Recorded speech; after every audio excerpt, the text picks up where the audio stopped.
there guys, it is time to do May testing. If you're new to these testing videos, I imagine most of you have seen them before, but if you haven't, the testing videos are what I do monthly, where I test the life safety systems that I have in place, such as the fire alarm system, emergency lighting, and backup power, in this case, which is a generator. Usually we start by doing the fire alarm and then doing the emergency lighting and exit sign, then end off by giving the generator a test. So we'll do that as usual. Last month, or maybe the month before, I started a new thing where I wanted you guys to request what you wanted me to test. And on the last month's video, I had 3 requests. One was to set off the sprinkler flow switch to mimic a sprinkler head activating. However, the thing is I have recently worked on the sprinkler system, so it's been tested recently. Then the other request was to do the pull station up on the tower. However, I think a couple months ago I did that one too. And the third request I got was to activate a heat detector, which I think that's the one I'm going to do because that's the one I have done the least recently, if that makes sense. It's been a while since we've done a heat detector. Okay, great. So you guys want to see a heat detector. Well, the thing is the request wasn't very specific as far as which heat detector, because there's one in the generator building, as well as that shed over there, and then one in the washroom in this building, and one in storage room B, I believe. So I think I'll do one in there, or the generator building, as that one was tested fairly recently, or at least that zone was. Another thing I want to mention is this blue strobe behind me. I get lots of questions about why is that there? What's it doing there? So I'm guessing those are from non-Canadian viewers, because I'd imagine most of the Canadian viewers know exactly why that's there, because at least here in Canada, where the province I'm in, and I'm not sure if it's all of Canada, but my province is for sure, blue strobes are required for enunciator or a panel location or building location. So sometimes if there's multiple buildings on the same system, you'll use a blue strobe to indicate which building the alarm originated from. In this case, it's being used to show enunciator location. I don't have an enunciator, but I have a panel right at the front door, which is doing the same job as an enunciator. So that's why it's there, to indicate where the panel location is for responding fire department. That's a very common thing that we do here where I am.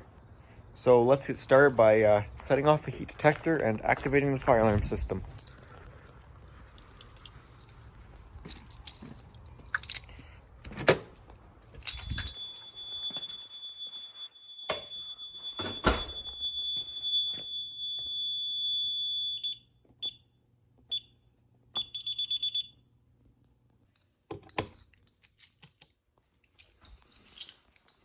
One last thing, remember you guys to let me know what you want to see activated for next month's test, and I'll try and do that and go with whatever the most popular request is. Okay, so you guys wanted to see a heat detector, so got the heat gun here, and I will set off that heat detector up there. So I will set off this heat detector, and then I will walk around and make sure all the horns and strobes are working.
There she went. That strobe in here is good.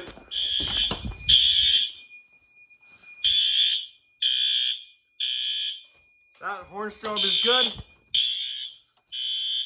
That strobe is good.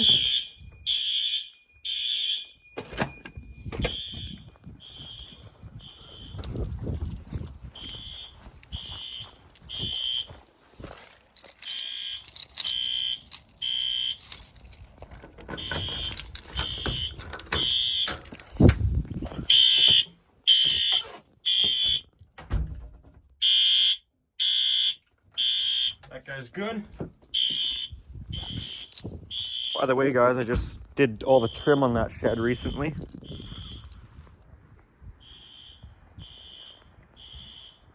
That guy's good.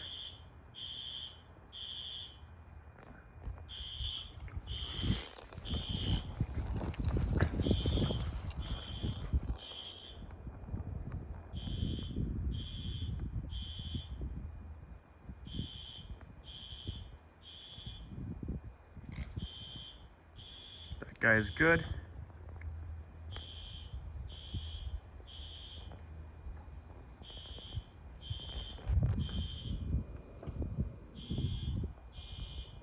I know they don't like to show up on camera, but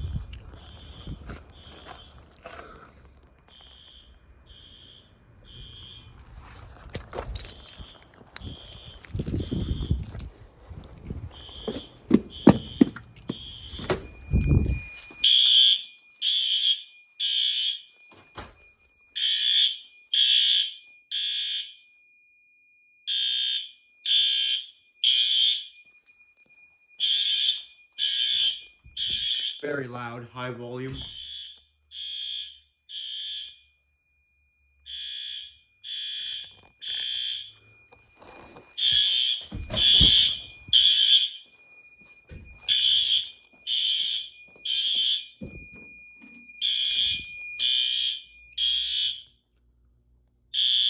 Washroom heat detector.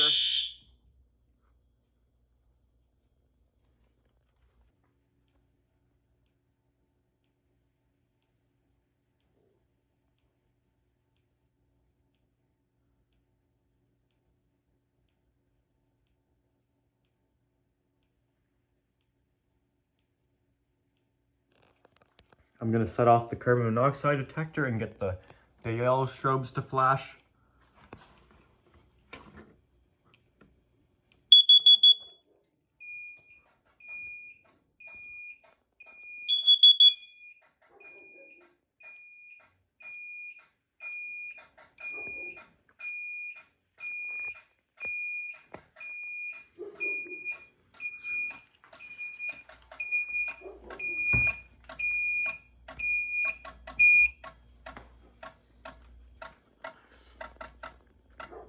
Strobe monitor module is active, as well as the strobe NAC circuit module, control module. You can hear the strobe synchronization module running for the carbon monoxide yellow strobes.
I should add, the heat detectors in this building are kind of redundant now, as the only place you really require a heat detector is in a building that doesn't have sprinklers to act as the detection that a sprinkler would give you.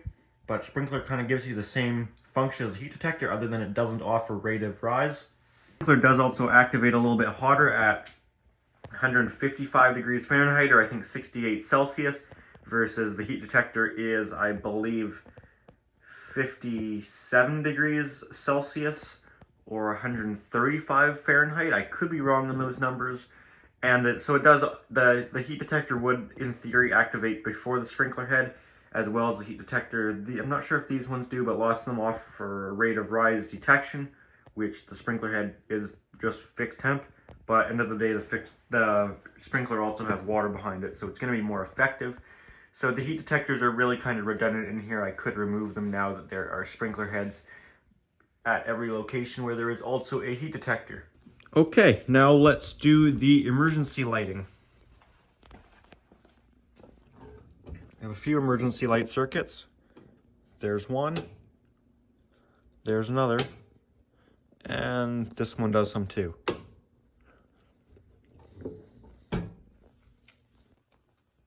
This Running Man ISO combo exit sign emergency light above the main man door is working well, as well as this Lumicell LED unit up here. It's working great too.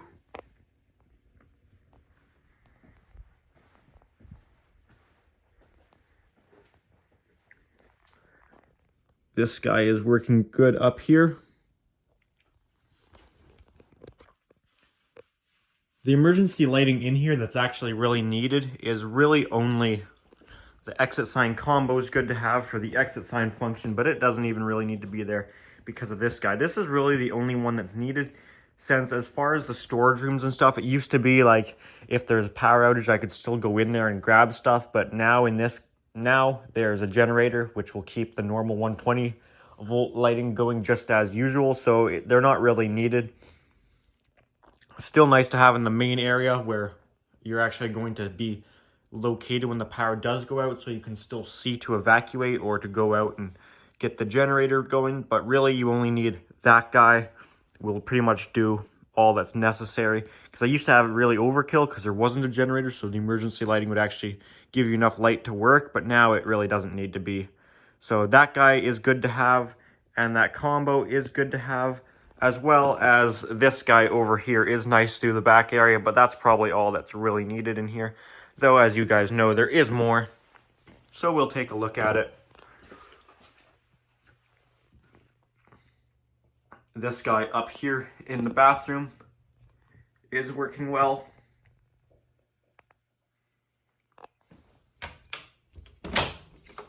In the storage room here, this guy up here is working well. That was the other heat detector. I was debating if I set that one off, but it's more annoying to get to. And this one up here, I did remove this one. Like I said, I'm going to probably start getting rid of some of the non-essential ones, like the one in here. This one can stay, but the one in here was actually a nuisance, because every time I tried to climb up there, I would knock the thing off the wall with my ass, and like it would just fall and dangle by the wires every time, and then I had to go snap the thing back on. It was a pain every time. It's no longer there, and it's a lot nicer that it's not there now. It's now sitting there waiting for its next location.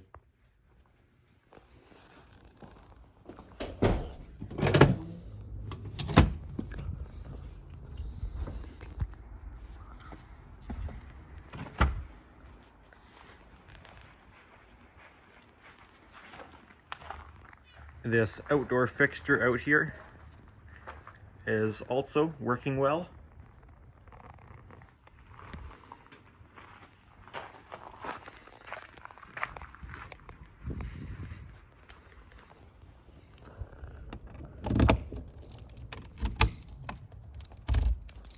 That is one I would keep too up there. I definitely would keep this one, because it's nice to have some light out here when you do come out to start the generator, as well as the one in here is really helpful if the power goes out at night to be able to start the generator. This one's a must have in here to be able to see to start the generator. Definitely like having this one.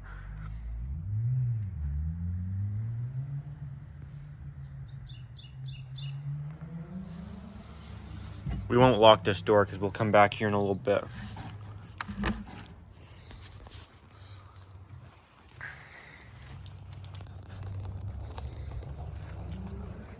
Yeah, so I put all this trim up on this one because before it was just the plywood, which it was always needing trim. I just hadn't got around to it for a while, so I painted up there and I put all the trim on and painted all the trim up. I think it really makes this building look a lot better.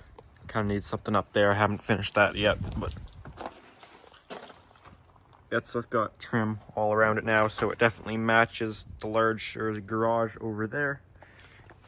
So this shed, I like that. Also matches that shed under there, so they all kind of look like the big garage.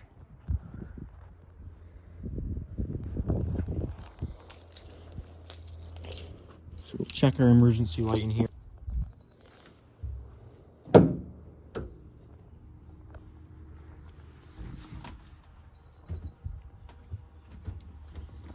Which you can see this emergency light is working well up here. Seems to be wasps up here or something. That's not great. Those of you that have been watching me for a while would remember the incident on the roof of that school doing the annual fire alarm a couple of years ago when I got stung by like 5 of them when I was working at that school there. I don't like wasps. My worst was when I got stung by I think 9 of them at once. 9 of them one day. Well, actually the emergency light's tested. We can flip that breaker back on.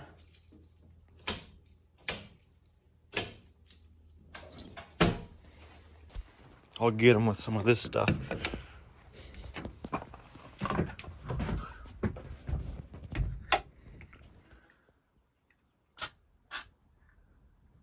Where'd you go, guy?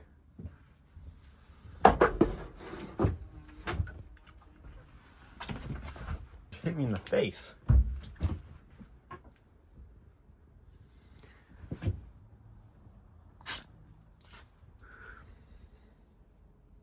I don't know how many of them there up there.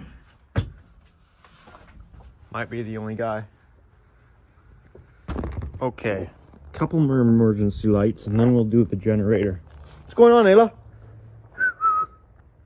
Ayla.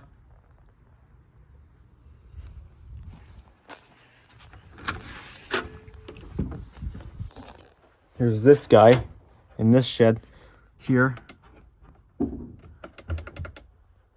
Looks good to me.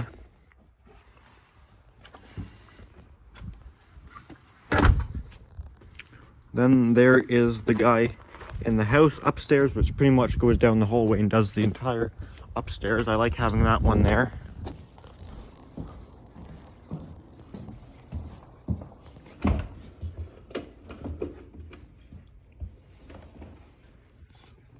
All the way down the hallway.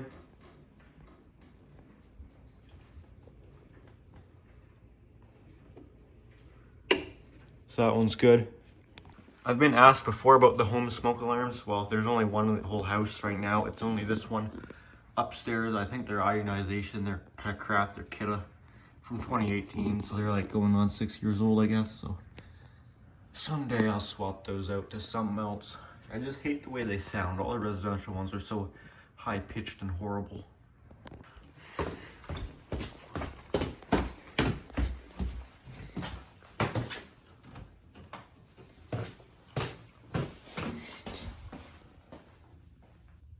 There was one there, but I'm not sure where it's at. Who knows? I don't know where they went. As you guys know, that one stays on for 15 minutes or so after the power is restored. So let's do our generator test. Hopefully this louver setup won't be staying for too much longer because I'm working on getting automatic louver on a actuator like power open spring return, so I can just tie it on the transformer from it on the fan that's behind you guys, so that when the reverse acting thermostat for the fan decides it needs to turn the fan on, it'll just open these up too, so I don't have to manually do it. So it'll be way better setup, I hope.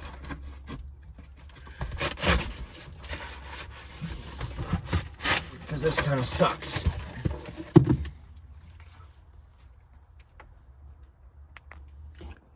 Because the fan here turns on automatically when it needs to on this thermostat, but the louvers don't open. So if the louvers are closed and the fan tries to turn on, it doesn't really do anything because there's just a whole lot of negative pressure in the building.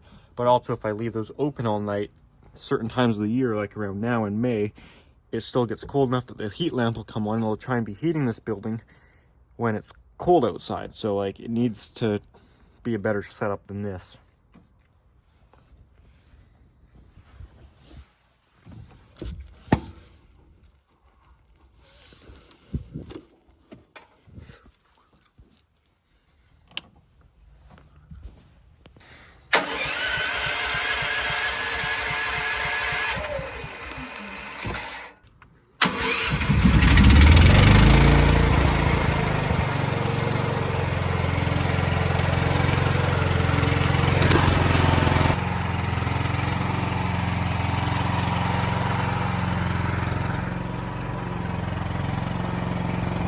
It is putting out power, so we can go ahead and transfer over to generator to put some load on it.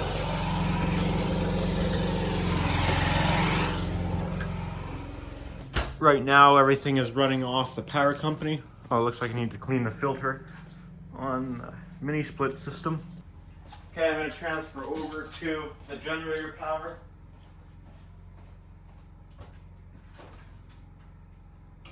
Utility power off.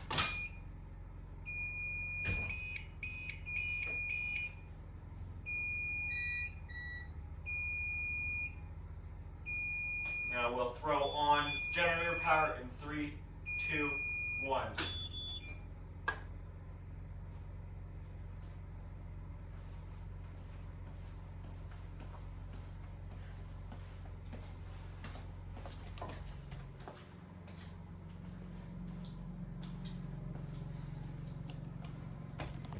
You could hear all the UPSs were going. The one that keeps my stereo going over there worked. And as much as I think this one needs a new battery for the computer, it did still keep it going. Well as the UPS up in the ceiling that keeps all the Wi-Fi equipment running all kept going. I guess I could show you the UPS in the house while I give this one while I give the generator a little exercise. We'll let this guy run the building for a little bit.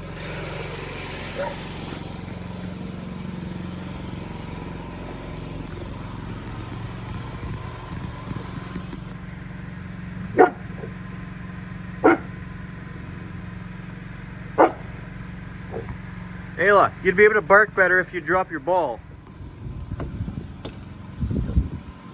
Hey, let me see that. Let me see that. You're gonna bite my thumb, aren't you? Give that to me. Oh, oh, oh. Oh, oh. No, give it to me. Give it to me. Give it to me. Give it to me. Give it to me.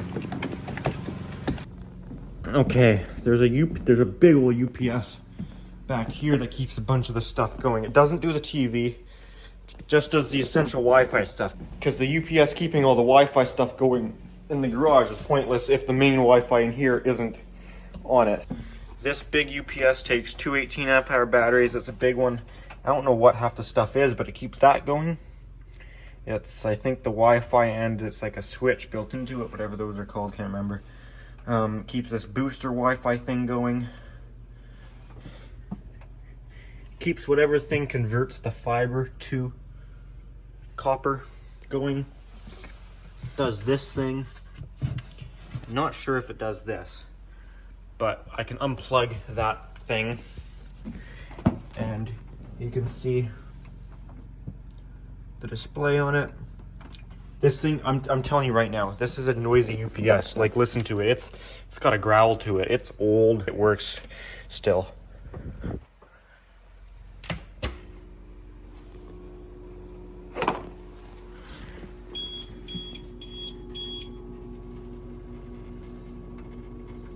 So you can see the load's barely up there. It's not even registering.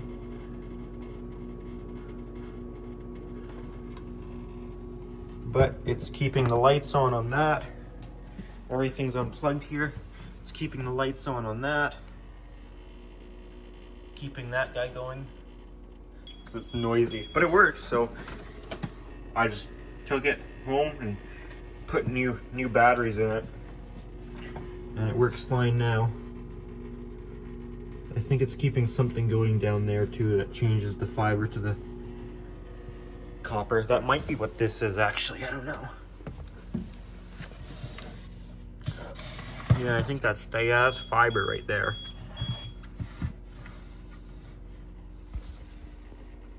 So that thing's ran for like 3-4 hours in a power outage before and never dropped out.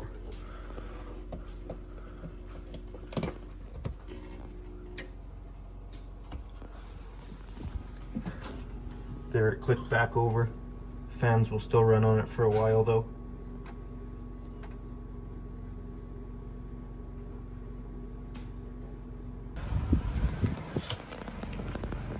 Come here.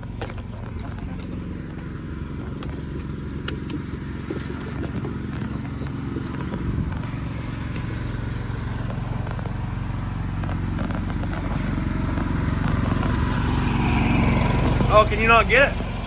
Oh, you got it.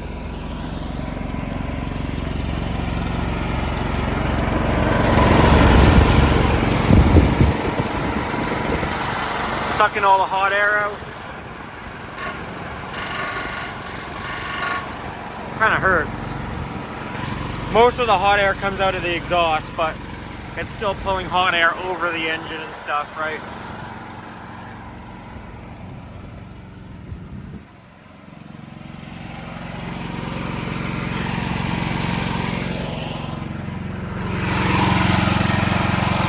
Just turned off, I guess.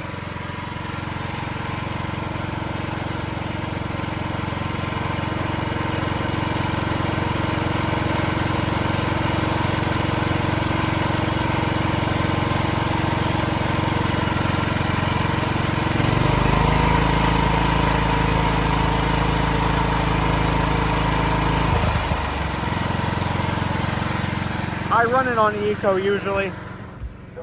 Unless I'm running like a welder or a big load that switches on and off, I just run it on eco. Another UPS that runs fine is the 12-volt UPS for the access control. Maybe I should add that onto the monthly testing, is making sure all the UPSs are going. Guess I'll switch back over to utility power. Generator off. Utility power on. I don't know why that closes up like that every time after the power goes out and then opens back up. Actually, we could probably flip on the cooling.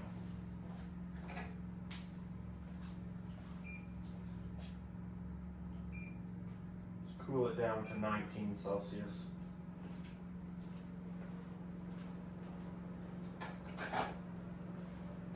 Wants me to clean the filter too. Anyways, that's a good little exercise for the generator.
Just doing a check afterwards, make sure nothing's leaking or anything.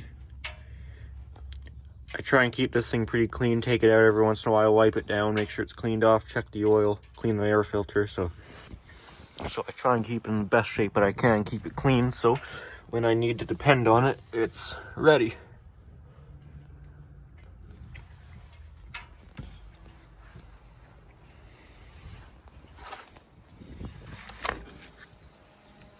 That's it for our May test. So remember, let me know what you want to see in the next test for which device you want me to activate the system from. And if you did enjoy this video, make sure to give a thumbs up. If you have any comments or questions, make sure to put it down in the comment section. And if you like my videos, make sure to subscribe. Also, I do have an Instagram account at Pickle700 for bonus content and content posted earlier than you'd see it on YouTube, that sort of thing. So if you're interested, feel free to check that out. Alrighty guys, that's all I got. Thanks for watching.